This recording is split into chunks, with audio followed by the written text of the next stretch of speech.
Oh man. With this Indians team, I'm really starting to get vibes of the Columbus Blue Jackets. I really am. I mean, if you watch these guys right now, they're very similar. But anyways, what's going on, everybody? Crazy Dog back with another Indians series recap preview live stream. You know the deal. I don't need to freaking go to the whole spiel again. Um, so we just came off a 3-game series against the Minnesota Twins, who, by the way, let me check and see if they still are. But when the series started, they were the worst team in baseball, and the Indians are still okay. They still are the worst team in baseball, although not by much. Baltimore is right there with them. And it's them in Baltimore. They are tied for the worst record in baseball right now. And believe it or not, guys, they play each other today. Ooh. Wow, we have a basement battle between Minnesota, Baltimore starting. Okay. That should be fun. Right? Yeah. But anyways, 3-game series against the Twins. I expected 2 out of 3 at least, considering the pitching matchups. You know, game 1 of the series featured was it Randy Dobnak for the Twins going up against Zach. Well, no, it was Tristan McKenzie. And the thing with Tristan McKenzie is he concerns me a lot. Like, this guy was fantastic last year. He was throwing around 90 miles per hour, which is good. What's up, Ethan? He was throwing about 90 miles per 95, 96 around there. That's good. The ball was dancing all over the plate. He kind of gave me, like, with his windup, he kind of gave me Kershaw vibes with his windup, looking good. But then it's like this year, he just did not have anything. He hasn't been nearly as good this year. Nowhere near as good. Like, his velo is around, like, hovering like low 90s to 80s. And this dude has walked a crazy amount of people. I'm going to look and see how many guys this dude has walked, because my goodness, I don't know if it's the baseballs, are they different? They're different or something, but this is a pitching staff that has not walked anybody really. Like, they never walked people. Like, that's how it's like last year. That's how you knew the pitcher was either hurt or struggling or just in a bad mindset, when he was starting to walk people. Like, that's how you know, like, he was hurt. He's, in a bad mindset, or he's tired. Like, even Bieber's walking people at an alarming rate now. But yeah, not even going to really talk about this game because nothing happened for us. The Twins literally piled it on. It was a 1-0 game after the top of the 3rd inning. Ref Snyder homered. Okay. And, if you're wondering how the bottom of the 3rd went for us, it went as good as you could imagine. Strikeout, ground out. Hernandez reached on a fielding error, and then Rosario immediately ground out. And then they would proceed to have a 9-run 4th inning. Yes. The Twins had a 9-run 4th inning. That's where the rest of the runs came from. Like, you look at how this 4th inning went for us. We literally did not record an out until, when did we record an out? Oh, it was where did we record that out at? Well, let's see here. So, walked Kepler, Kirilloff singled, Sano walked, Larnach grounded out. It's 3-0 there. It's 2 runs scored. throwing everybody Rosario. That's one thing I've also noticed. Our freaking infielders suck. Yeah, our shortstops can't throw. How many double plays have we had a chance to complete, but we haven't been able to because our shortstop can't throw, apparently, at times. Definitely, that's where we missed Lindor. Mm-hmm. Yep. But it's been bad. It's been really bad. That 3-0 there. Walked Garver and Ref Snyder. By the way, this is all McKenzie. So in this inning alone, he walked 4 people. My dude couldn't even get an out. Well, he got an out with the force out. So that was the first out of the inning on a force out. Then he walked dead. So it's 1 out. You have another 2 on. And then Andrelton Simmons single scoring a run.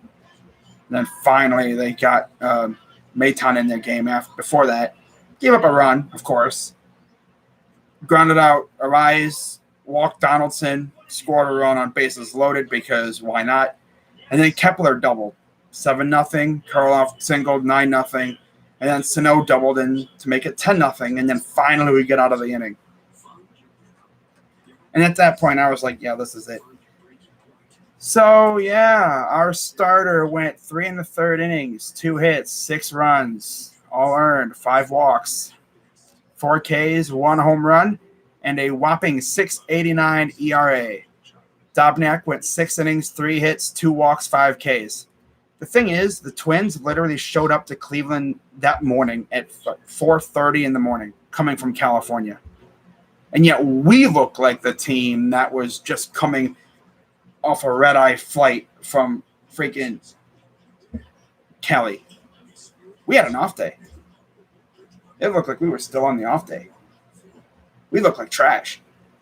I mean, damn.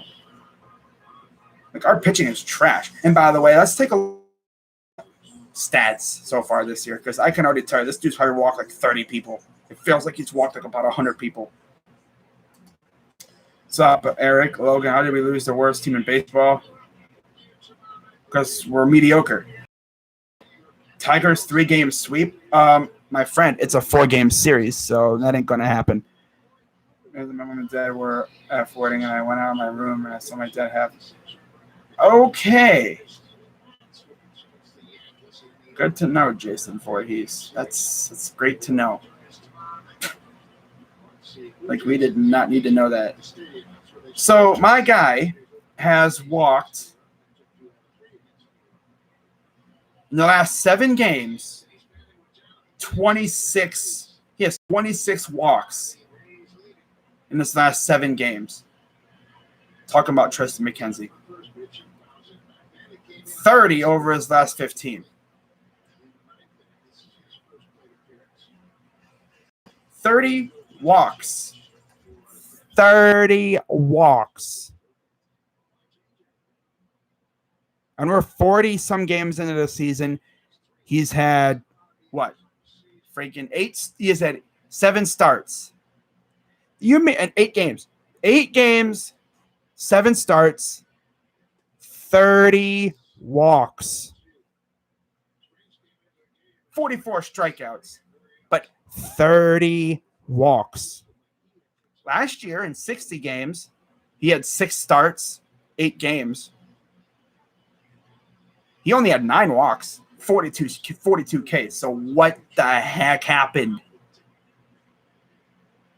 What the heck happened? Is it the ball? I know they de-juiced the balls. Oh, sus. But come on, bro. Like, this dude's walking a crazy amount of people every game.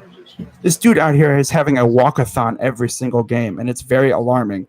And then, of course, after the game was over, they announced that they actually optioned him to AAA, so maybe he can get his act together down there, and maybe they can get him back on track, because this dude is not right. That's bad. Like, very bad. So, yeah. We lose. Dobnak gets the win. He's 1-3. McKenzie's 1-3 as well. They gotta figure out what's up with him. I don't know what the heck it is. And the thing is, he lasts 3 innings. I think he's gone 3 innings every start, pretty much. 3 or 4, maybe 5 innings every start. Because this pitch count goes sky high because of all the walks. It's crazy. So we lose that game. And at this point, it's like, well, how are we going to do in game 2? Kenta Maeda, I believe, started this one. Let me check. Yeah, it was Kenta Maeda versus Shane Bieber. Maeda actually left the game, what was it, 6th inning because of an injury. So they brought in Alcala, and he did his thing, I guess. But Maeda, 5 innings, 3 hits, 3 runs, all earned, 1 walk, 6 Ks, 1 homer. And he was going up against the Biebs, who has not really had a walk problem, but he's had a hit problem. 5 and a third innings, 8 hits, 3 runs, all earned, 1 walk, 6 Ks, and 1 home run. When you look at Bieber's stats so far this season compared to McKenzie's, this year, 23 walks, but 8 strikeouts. That's a clip I can handle. 98 Ks to 23 walks. Okay, that's not too bad. That's not bad at all. He's not walking a small army every game. He walks maybe 2, 3 people at most every game. But not, I mean, as long as he keeps racking up them Ks, though, I'm fine with it. It's McKenzie, bro. This dude can't freaking strike out anybody. Sheesh. Sheesh. Walks and hit is 1.26 this year. Last year it was 0.87. So he's not too bad. Like even when you look at his career stats, 597 Ks to 107 balls. Like you're gonna walk people. And I've noticed something. These batters are getting more patient. They're not swinging recklessly at every pitch. And yet it's funny because I think I saw something on Twitter too, talking about how batters are coming into this season, more like poised, and they're not trying to not swing at his outside stuff, and they still are. They're still swinging at the head of stuff that goes outside the zone. It's just too irresistible. And the thing is, though, I believe Bieber actually, he trashed his cutter. Like, he got rid of it. Maybe that's why. Maybe he doesn't have that cutter anymore. Maybe that kind of messed him up a little bit. I don't know. But he's still good, though. I mean, damn. He's a freaking ace. I mean, the dude would have his bad game would be still him getting 7 Ks. I mean, every pitcher, I guess, has a bad game. He's not a machine, but sheesh. And it's crazy, too, because we're in, 44 games? He's at 10 starts. He's allowed 8 home runs. He allowed 7 in 12 starts last year. Yeah. So, yeah, his numbers are definitely up a little bit. I think it honestly could be because, 60 games last year. Like, imagine being a starting pitcher last year. You were about ready to go in March. Season says, nah, we're not going to start in April. We're going to start, like, in July. So you're like, okay, cool. So then you have to sit around for a couple months. They say, okay, we're going to play. So you get your arm ready to go in July. You play for 2-3 months, and then it's like, oh, season's over. That probably messed up his rhythm a little bit. I bet you by next year, I think he could be back to normal. But this year, maybe a little off. That could be what happened with McKenzie, too. But we'll see what happens. But, I mean, I'm just happy that Bieber's still Bieber. The dude's still nasty. He just needs to, not be giving up so many hits. Gosh. Guys are just teeing off on him at times, man. I mean, it's crazy. I mean, sheesh, bro. Like, stop giving up these hits, man. Sheesh. I mean, you're not one of them freaking rappers, bro. You can't be having hits left and right, bro. You're a guy that's not supposed to be giving up hits. Sheesh. All right, but this game definitely was not bad for Bieber. Like I said, 8 hits. But he only allowed 3 runs. That's not bad. As long as it's not 8 hits, 8 runs, that's not bad. 5 1/3 innings. Again, pitch count kind of came back to bite him a little bit. He was fighting again. And he's been cursed by bad defense at times too. Not this time. We were lucky. We were good enough not to have errors in this game. But defenses definitely came back to bite our freaking pitchers, making our pitchers work harder. You know, we've had chances at double plays get missed because of errors and bad, misplays, overthrows, just botches. It's stupid. It's stupid. But, yeah, so we win this game, and we did it in extras because, of course, we did. Reyes homered, bottom of the first, 2-0. Hedges singled, 3-0. Yay. And then in typical Indians fashion, we gave it up. Donaldson sack fly, 3-1. Sano homered, 3-2. Kirilloff single, 3 tie game. And it would be that way until the bottom of the 10th because Karinchak is nasty. He went in, top of the 10th, buzzed through him, no problem. And then first pitch against, you guessed it, Alex Colome. I'm going to start calling him Colome, LOL, because it's like when he comes in, it's just like, ha, ha, ha, you're really going to send him out there? You're losing. You want to lose. Okay, here's that L.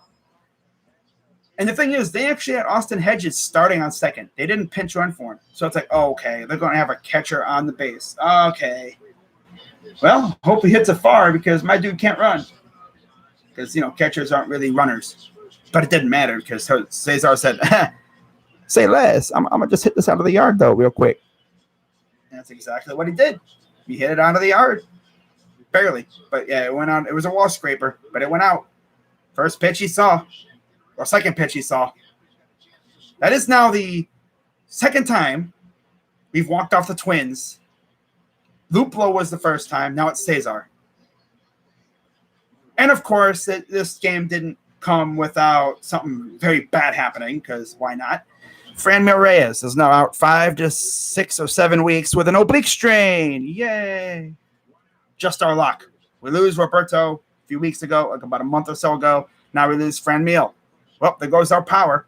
Now they're going to be throwing crap at freaking Jose because they were scared of Franmil beating them every time. In fact, he beat them here, too. They freaking hit Jose Ramirez. Yeah. They freaking hit Jose Ramirez. Because, why? I don't know that. I don't know why. But Franmil said, you're going to hit my guy? You're going to hit my guy. Well, I'm going to just take that ball you're throwing. I'm going to put it in the seats real quick. Because, yeah, made him pay for it. He definitely made him pay for it. Big time. So, yeah, we take this one 5-3. Thanks to the 2-run jack from, of course, Cesar Hernandez. Karinchak's 2-1 or 2-0. Colome's 2-4. Trash. So let's talk about yesterday's game real quick. All right. By the way, I don't know if I went through the pitching lines because I know I did go on a spiel about Bieber. But like I said, Maeda, 5 innings, 3 hits, 3 runs, all earned, 1 walk, 6 Ks, and a homer given up. Got hurt. I think he's in the 10-day injured list now. As if things couldn't get any worse for the Twins, now Maeda goes down. They've been destroyed with injuries lately. Buxton's out. Cruz didn't play this series. And now they lose Maeda for a little bit. Oh, lovely for them, right? Yeah. Bieber, 5 1/3, 8 hits, 3 runs, all earned, 1 walk, 6 Ks, 1 homer, 3.32 ERA. So it's still meh. It's not horrible, but yeah. So anyways, let's talk about the game that happened yesterday. I almost want to say last night, but it was yesterday. So we were facing J-Happ, and we had Zach Plesac on the mound. And as usual, the Indians would get off to a nice start, thanks to an RBI double from Ramirez and then an RBI single from Rosario, 2-0 right off the bat. Love to see it. Bottom of the second, Ahmed Rosario gets in on the action. RBI single, 3-0. And And then the top of the fourth happened, and Max Kepler said, "Oh, that's a nice lead you got there. Let me get rid of it real quick." And they tied it 3-3, one swing of the bat, and it was in this top of the fourth where Zach Plesac systematically collapsed. He was so good the entire game up to this point. He was buzzing through the lineup, looking like it was a masterclass going on. And then all of a sudden, he just systematically just poof. All his pitching ability just went poof, gone. It's like, okay, so what? All of a sudden, he just can't throw strikes now. That's how it's going to be. Like, look at this. Top of the fourth. Single, homer, fly out, throwing error, trash, single, non-visit, walk, single, ground out. Like, bro, what the heck happened? Now, it really sucked because that throwing error, I think, could have been a double play. But of course, they can't field correctly. Freaking bums. Freaking infielders suck this year. Like, God. Is it because we don't have Lindor anymore? Did Lindor mean that much to this infield? Was he the one literally keeping this infield together? Like, my goodness. Lindor leaves and you guys can't freaking field now? Okay, that's interesting. But, and then, of course, before this game, the Indians actually called up a guy that we've been wanting them to call up for a while, Owen Miller. Hopefully we won't be the last prospect to be called up here soon. You know, maybe Bobby Bradley gets called up. But, yeah, Yu Chang is still here for some reason. I'd send him down real quick, you know, get him some reps and get him some consistent at-bats in Columbus. And then bring up maybe Bradley or something. Have Bradley be DH and have Owen City man. Boom. There you go. And by the way, today's lineup was released. Jose Ramirez is getting a day for the first time really this year. Or he's not getting a day off, but he's not playing in the field. So they're giving his feet a rest, which could be good news for him, but probably bad news for the infield because he's been the best infielder we've had. So, yeah, good to see. It's going to be interesting to see the rookie out there in the field for the first time. I want to see him get his first hit, too.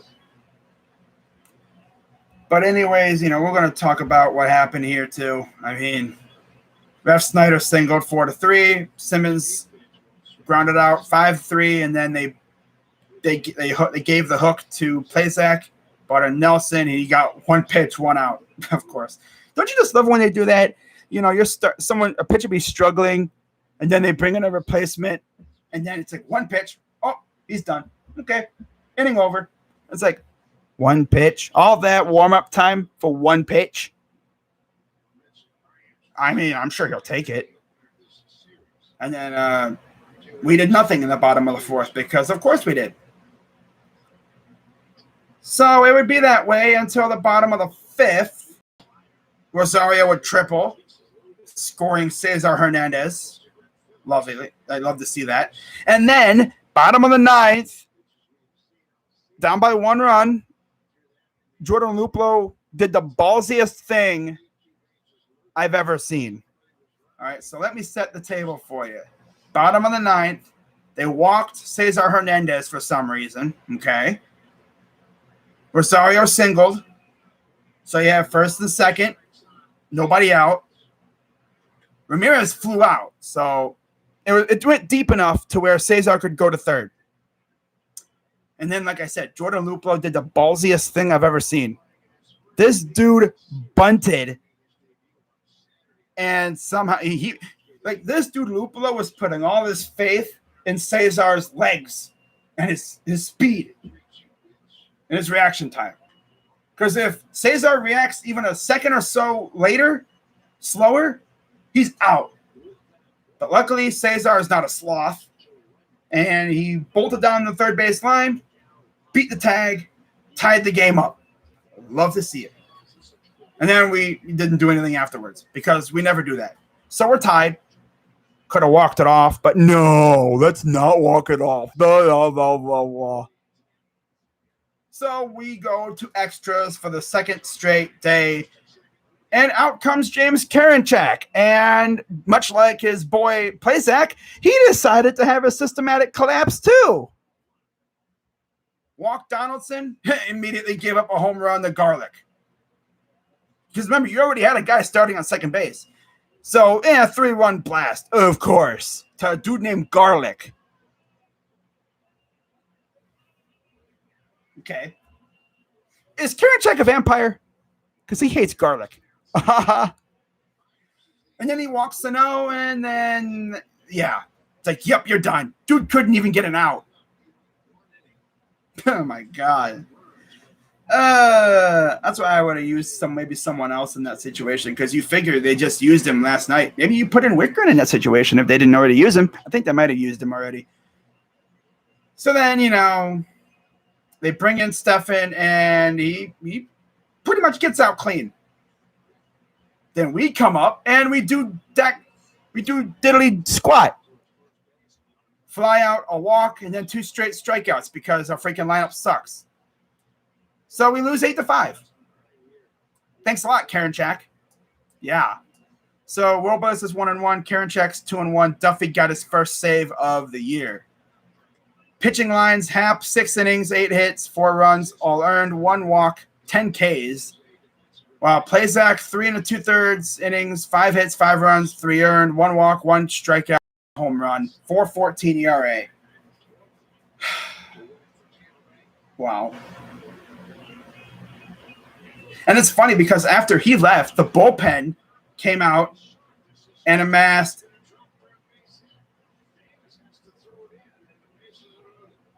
9 strikeouts,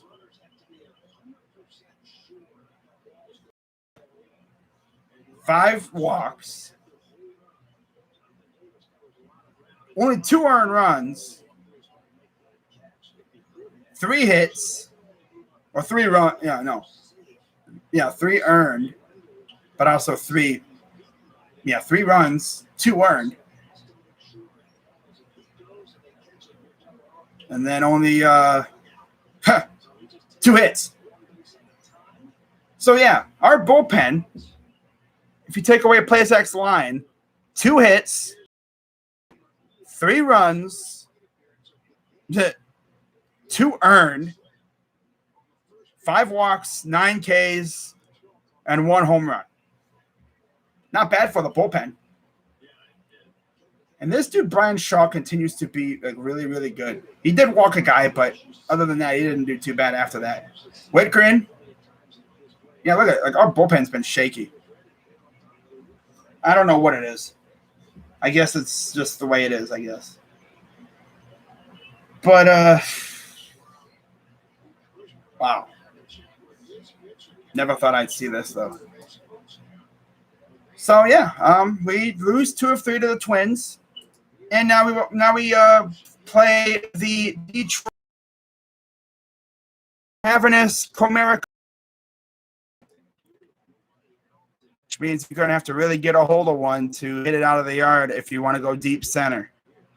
And the guy that they hate them, that kills them the most, is injured, of course. And we got a guy who's coming off his worst start of his short career, facing off a dude against a dude who literally just got a no-hitter. It's lovely. Hentges will face Turnbull today. Hopefully that goes well. Not expecting a lot though. Game 2 will be Aaron Savale, who's without a doubt been our best pitcher, facing Tarek Skubal. Okay, that should be a good one. Feeling good about that. And then game 3 will be TBD versus Jose Urena. So it'll be interesting to see who we put there, because that was, I believe, where McKenzie was supposed to be, but he's in Columbus. They may give him a couple starts down there. So look for maybe a Giancarlos Mejia or JC Mejia to start there, unless they bring up somebody else to start there. But look out for JC Mejia to start there. Would not be shocked if they do that. And then to wrap it all up, it will be Bieber Day against Matt Boyd. Man, since the last time he faced Boyd, he's 2-5, 3.08 ERA, 42 Ks. Bieber's just 2 strikeouts away from 100. Sheesh. That's insane, man. He has just been on a roll lately. But you love to see it. So that's really all I got to say about that. Let's hope we can bounce back, because then we got the Blue Jays after that. So that should be fun. Let's go Tigers. 3-game sweep. Okay, my bad. 4. Cleveland sucks. Tigers going to get swept. You know what's funny? A Tigers fan saying that we suck. Where are you at in the standings? Oh, you're 4th. Yeah. Okay. Yeah. Right. Yeah, we suck. Yet we have pretty much owned your team since Tito came here. In fact, really since 2015, 16, we've remember the couple of years ago when we only lost to you one time, and it was I think the first matchup of the year or something with Bauer on the mound. Remember that Bauer was your daddy for a long while there. You did beat him one time, and then after that, we just completely sunned your whole team. Now, of course, times have changed. The Tigers are starting to get their prospects in their major leagues, as are we. If and when the Dolans or Antonetti and Chernoff and Tito and them to call them up, they take forever to do that because of everyone does it. I mean, that Mariners GM or whatever pretty much exposed everyone's methods. He let everyone in on what goes on in major league, front offices when it comes to service time manipulation, so they can get that extra year. That's why they've been so reluctant to call up a guy like Nolan Jones or Owen Miller up to this point. Like, the only time we really get to see our prospects is when someone gets hurt. The only time we really got to see someone, except for pitchers, pitchers come up all the time around here. But when it comes to, people who play the field, we don't usually see our top prospects until someone gets hurt or someone leaves and they just take over. Oh, well.